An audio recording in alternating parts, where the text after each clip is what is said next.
Michael Artsis alongside Roberto Clemente Jr. in our brand new studios here at sports.com, broadcasting from Midtown Manhattan. So you kind of briefly brought this up, that you were in the shadow of your father. Not something that you necessarily wanted to run from, but something that became detrimental to your career, because as soon as you hit the big leagues, it became not fun anymore. You had all these media outlets and reporters chasing you constantly. You had, unfortunately, they put all this on you. You had to live up to now what your father was. You couldn't just be your own ball player. You couldn't be a good ball player. You needed to be as good or better than your father. And it seems like, from what you were saying, you let that get in your head for a while.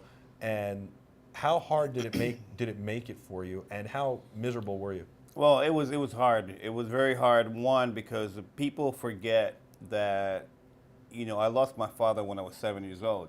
So you 7 years old, you're growing up without a father. You have a lot of questions as a young boy.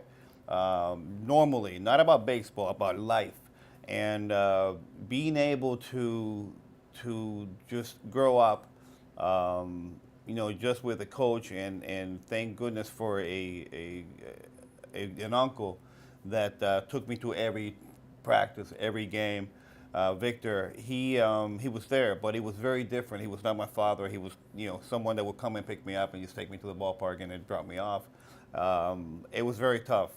Being able to, just having to field questions from other boys, other kids, and asking questions the whole time, missing my father growing up. It was very, very tough. And then when I decided to sign professionally, I'm 18, and I have more questions. Obviously that would have been the perfect guy to talk to, but I had no one to talk to, ask the questions, and be able to be more of inspiring and having confidence in my own self, which I knew I had the ability, but I had a lot of doubts when I first went in. And you were a kid. 18 is a kid. Right. And there were all these expectations on you. And now, you're out there in the bright lights.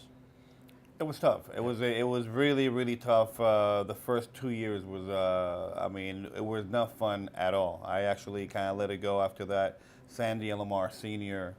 Saw that my second year when I was with the Phillies, and he actually told the Padres organization, said, we need to take this kid away from there and bring him in with us. They had a bunch of guys from Puerto Rico, Sandy, Roberto, Benito Santiago. All those guys were coming in from Puerto Rico. So the next year, actually, the Padres signed me. They took me away from the Phillies, and I went with them. Did it make it harder that you were playing for the Phillies so close to Pittsburgh, same state? Yes, it was very tough. It was there was a reason for that. When I went to college, I started Manatee Junior College in Bradenton, Florida, which actually I lived in Pirate City. That's where the Pirates train, Bradenton, Florida. Ironically, up until that day that I actually walked into Pirate City, no one had used my father's old room. So that's where I lived. I lived in my dad's room, which was kind of weird.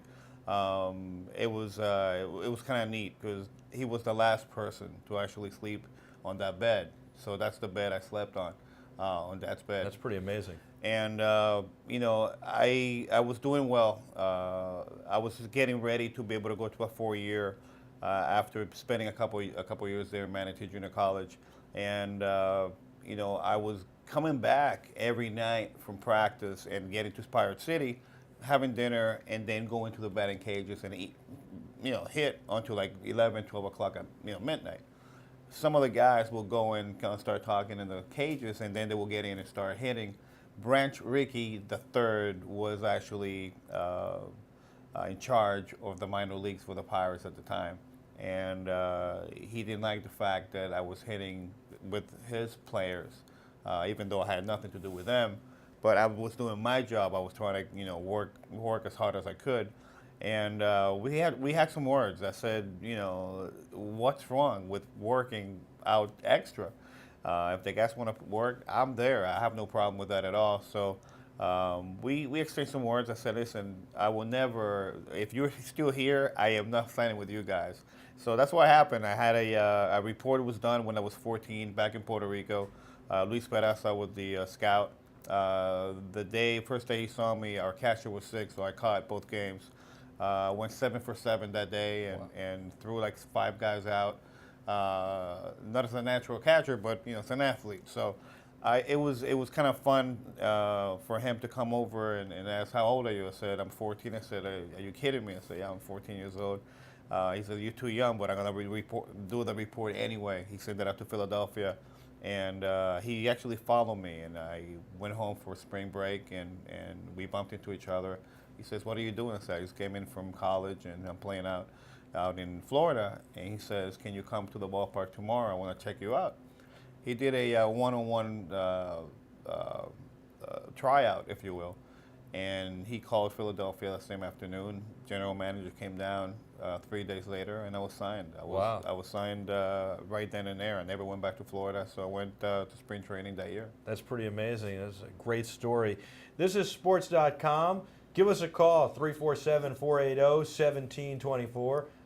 347-480-1724. Reach out to us on Twitter at sports_media. I'm Mike Larsis alongside Roberto Clemente Jr. We're taking your calls and talking some baseball. What other sports did you enjoy watching and playing as a kid? As a kid, I played about everything. I was a captain of my team for my volleyball team. We played volleyball in high school. You just did that for the ladies, right? No, actually, you just love volleyball, actually. Love it.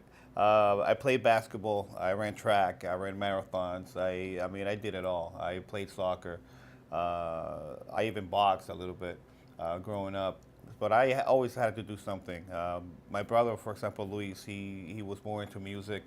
I played the harmonica a little bit, a little guitar, but I had no time to practice. I was always doing something that had to do with sports. So for me, it was a natural thing for me to do, and I enjoyed it. So I look back and I just thank God that I was able to enjoy my childhood just playing sports. Well, it sounds like you had fun, especially running the gamut, playing all the different sports.